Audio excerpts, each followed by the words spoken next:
దానికి నువ్వు ఒకవేళ దేవుని పనికి పూనుకుంటే అట్లా ఉన్న నీకు కూడా శోధనలు, ప్రశాంతత లేకుండా, దెబ్బ మీద దెబ్బ తగిలేటట్టు. ఎందుకంటే నువ్వు ఒట్టిగా ఉండాల 10, 15, 20, 30, 40 మందిని ఫోన్ ద్వారా అయితేనేమి, ఇంకొక రకంగా అయితేనేమి ప్రార్థనలోకి నడిపిస్తావు, వాళ్ళ లైన్లోకి తెస్తున్నావు నువ్వు. ఇప్పుడు ఫోన్ ద్వారా ప్రేయర్ నడిపిస్తుంటారు చాలామంది. అందులో 30, 40, 50 కొన్ని ఫోన్ వచ్చి ప్రేయర్లో ఏకీభవిస్తూ ఉంటారు. అట్లాంటి పరిచర్య కొంతమంది చేస్తూ ఉన్నారు. ఇక వీళ్ళకి రెండో పని లేదు, ఫోన్ ద్వారా అందరినీ కలుపుకొని ప్రార్థన చేస్తూ ఉంటారు అనేక అంశాల కోసం. నువ్వు అలా నిలబడినా, ఫోన్ ద్వారా అనేకుల్ని ప్రభావితం చేసిన, ఇంటిలో ప్రార్థనా గుంపును లేపినా, లేకపోతే బయటికి వెళ్ళి ప్రకటించాలి అనే ఉవ్విళ్ళూరినా కుట్ర జరిగిద్ది నీ మీద.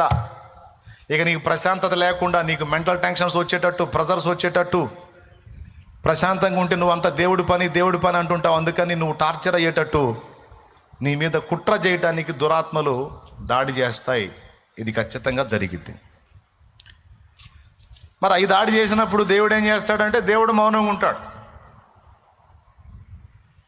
దేవుడు ఎందుకు మౌనంగా ఉంటాడంటే, వాటి దాడుల్ని తిప్పి కొట్టడానికి కొన్ని ఆయుధాలు ఇచ్చాడు దేవుడు. వాటి దాడుల్ని తిప్పికొట్టడానికి కొన్ని ఆయుధాలు ఇచ్చాడు. ప్రభువా, ఏంది నా మీద ఇట్లా కుట్ర జరుగుతుందంటే, మరి దేవుని నా పని చేయాలి, సేవ చేయాలని ఆశ కలిగి ఉన్నావు, ఏదో ఒక విధంగా నన్ను మయంపరచాలని తపన కలిగి ఉన్నావు. బాగానే ఉంది, అభిప్రాయం మంచిదే, ఆలోచన మంచిదే. మరి అలా పూనుకున్నప్పుడు యుద్ధం ఎదురైద్దని నీకు తెలియదా?